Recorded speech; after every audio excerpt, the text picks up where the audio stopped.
Good afternoon, students. Welcome to the online class of Biology for Engineers.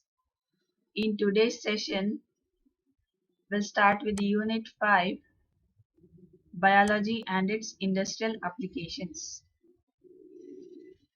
In last session, we have completed Unit 4, and in today's session, we are starting the Unit 5, that is Biology and its Industrial Applications.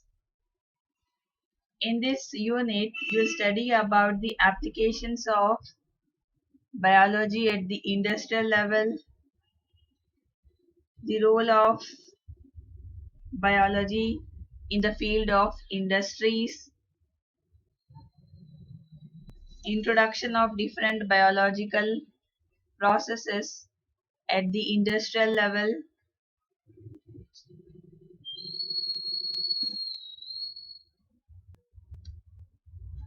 so different techniques of developing the vaccines at the industrial level, all that we will be dealing in this unit, that is biology and its industrial applications.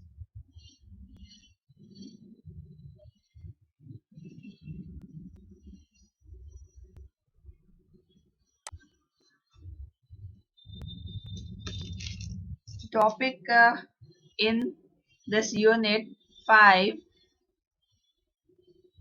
what we are going to discuss in today's session is fermenters or the bioreactors. Bioreactors are nothing but the fermenters. Fermenter we also call it as bioreactor.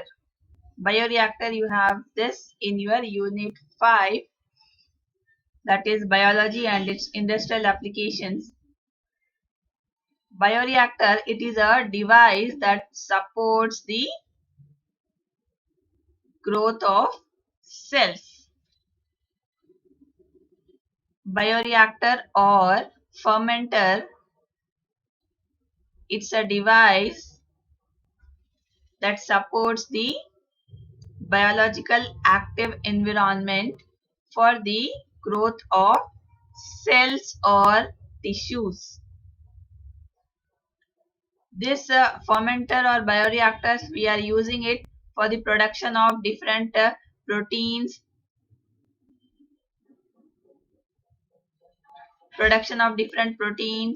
of animal cells. In this bioreactor or fermenter, the main use is it will increase the output of the product. It will increase the output of the product.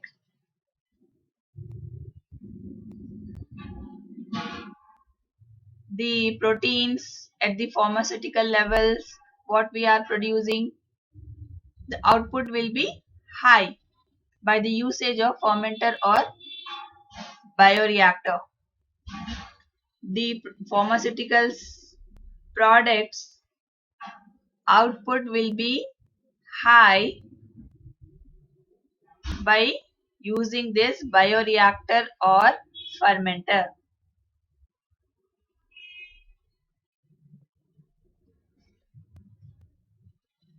So fermenters, also known as bioreactors, are the large vessels. It will contain the nutrient media. You can see here inlet for nutrients. It will contain the nutrient media for the growth of organisms, microorganisms. Inlet for nutrients for the growth of the microorganisms. It is a large vessel. You can see in the diagram that is supporting the growth of cells or tissues for the production of proteins, pharmaceutical proteins, for the clinical gene therapy. So fermenters are nothing but the bioreactors are the large vessels containing this nutrient inlet for nutrients, or the nutrient media is provided here for the growth of microorganisms. in this process, fermentation process will be carried out, and this fermentation is used for the production of food stuffs, manufacture of the different medicinal products, different development of drugs. So it is a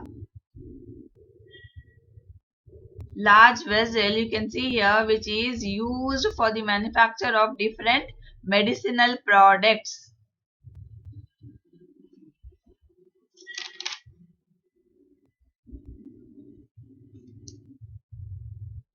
So the main purpose of this fermenter is it will increase the output of the proteins, pharmaceuticals by the cultivation of microorganisms. So inlet for microorganisms. We are cultivating here microorganisms for the use of different proteins to increase the output of different proteins or the pharmaceuticals medicinal products output will be increased by using the microorganisms. You can see here inlet for microorganisms and inlet for nutrients. These nutrients will provide the nutrient media for the growth of the microorganisms. So these microorganisms will increase the output of the protein, pharmaceuticals or the medicinal products.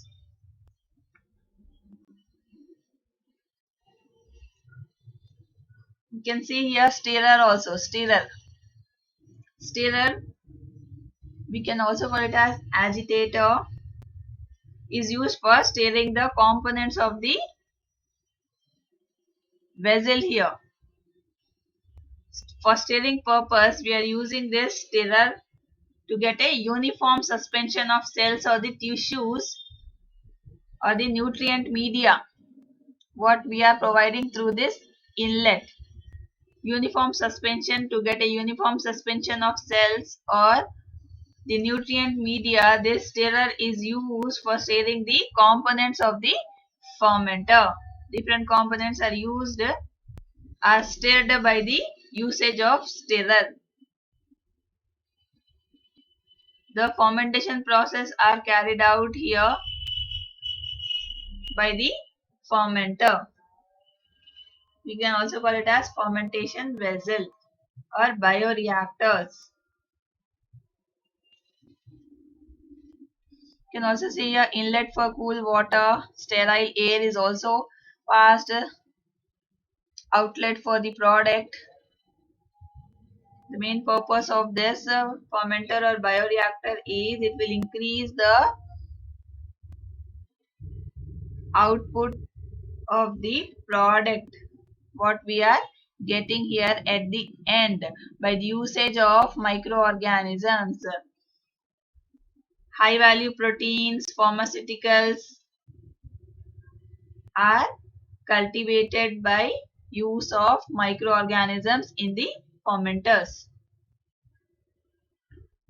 Temperature, pH, oxygen concentration in vessel is maintained. Water jacket, culture, exhaust gas, outlet for exhaust gas, outlet for the cool water is provided here in this fermentation vessel or bioreactor. Next we have drug discovery. Drug discovery, the main aims of drug discovery is to develop the effective and more safer drugs, to develop the economical drugs, to discover entirely new classes of drugs. So drug discovery is a process by which drugs are discovered or designed. Drug discovery is a process in which drugs are discovered or designed. The process is beginning here. You can see different stages involved in drug discovery and development.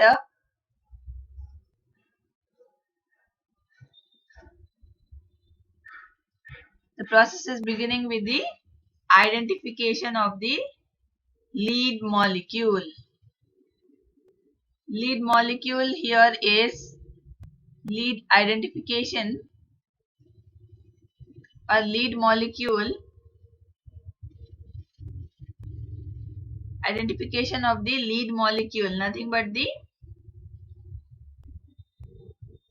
pharmaceutical product, what we are getting, what we are discovering, medicines. Lead molecule is the pharmaceutical molecule or medicinal drugs what we are discovering. We have different stages in drug discovery and development. Drug discovery, you can see here it is starting with the discovery of lead molecule or lead identification. For identification 1 to 2 years is required. Then lead optimization, then the pharmacophore identification, then structure activity relationship studies, then preclinical studies 2 to 4 years is required, then scrutinizing and applications for and applying for permission, that is 3 to 6 months for testing the lead compound in humans. Lead compound or the lead molecule is nothing but here the pharmacologically active molecule, the medicinal drugs, pharmacologically active molecules in the pharmacy industry. Clinical investigations are done for marketing of a new drug. Clinical investigations or the trials are done for approval of marketing of the new drug. Phase 1, phase 2, phase 3 and phase 4. Study of the additional uses and toxic effects in humans. Whether the new drug is having any toxic effect in humans, it is studied in the clinical trials. Additional drug interactions, how the drug is interacting is also tested in the clinical trials of the stage 4 or phase 4. Then removal of drug from market if unwanted toxic effects are seen. That removal of drug from the market is observed if that drug is toxic to the humans or unwanted toxic effects are seen on the humans, then that drug will be removed. Extension of product life in market if safety aspects are proved. So that product or the lead molecule or the lead compound or the pharmacologically active molecule, nothing but the lead molecule or the product what we are discovering will be extended in market if that is safe. Safety aspects are proved, then that extension of product life in market is observed. So drugs are discovered on this clinical trials basis. They are synthesized in this multi-step time-consuming process for investigation on the pharmacologically active molecule, nothing but the lead molecule.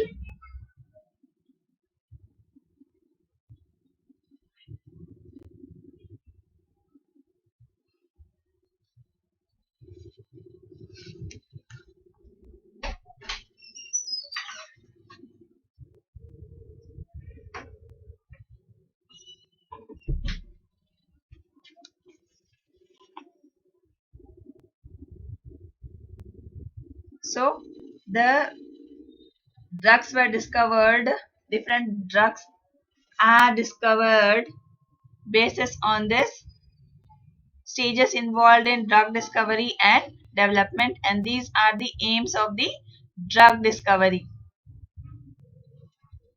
to determine the mechanism of drug action, to discover the new uses of already established drugs, to discover entirely new classes of drugs, to develop economical drugs, to develop effective and more safer drugs. All these are the aims of the drug discovery.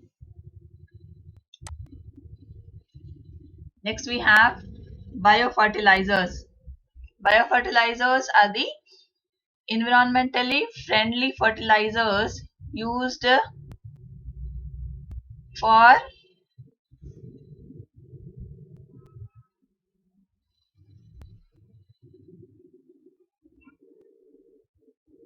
you can see here different bacteria are used here, like Azotobacter or Azospirillum, fungi, cyanobacteria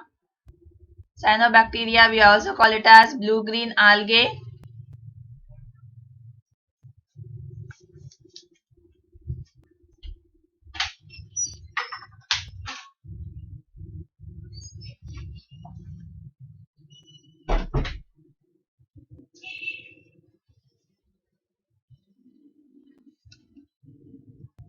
Frankia, Azolla, blue-green algae, fungi, Azospirillum, Azotobacteria are used here in biofertilizers, that is increasing the quality of soil, that is enriching the nutrient quality of soil. All these bacteria will increase the nutrient quality of soil. We are also calling it as microbial fertilizers or microbial inoculants. Biofertilizers are nothing but the environmentally friendly fertilizers where different bacteria are used: Azotobacter, Azospirillum, fungi, cyanobacteria, blue-green algae, Rhizobium, Frankia, Azolla are the bacteria which are used, that is increasing the quality of soil.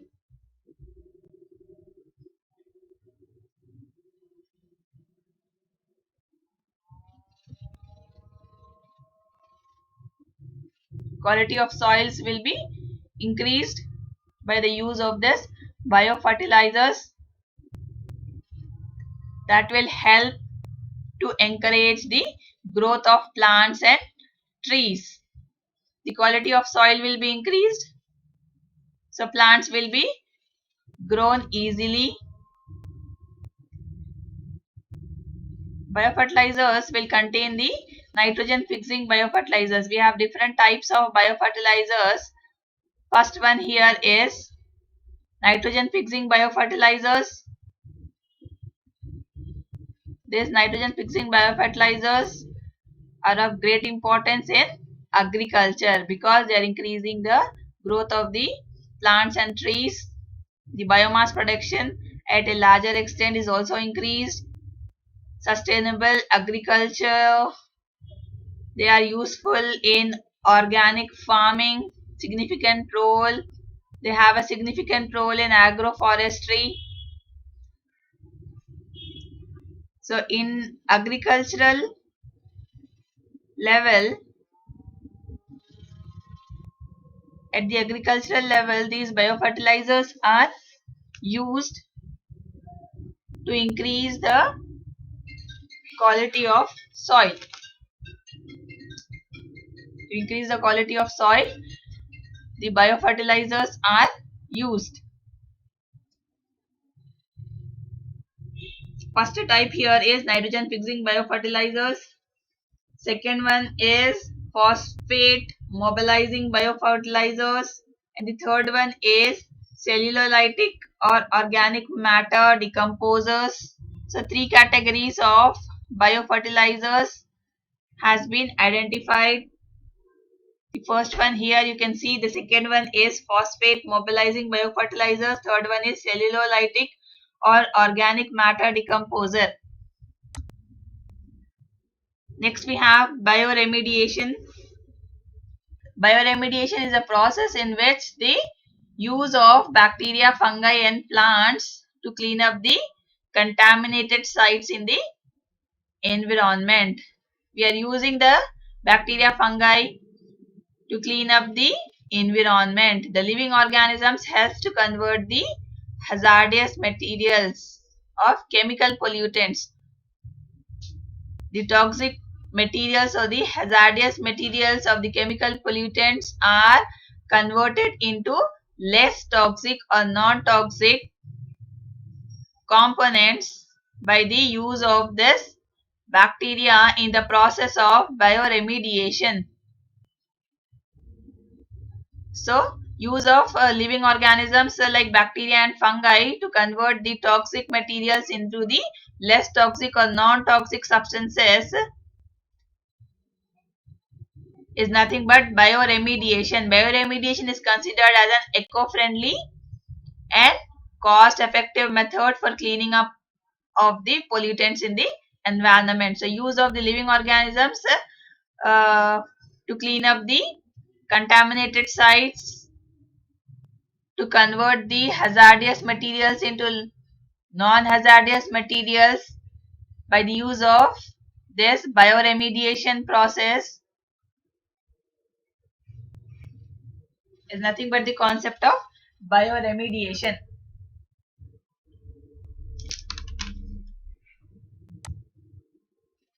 So thank you students. Uh, we have started unit 5 in today's session, that is biology and its industrial applications.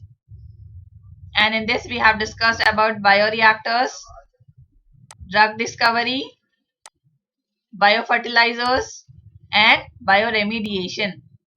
So we'll continue with the unit 5 in the next session and we'll finish off this unit 5.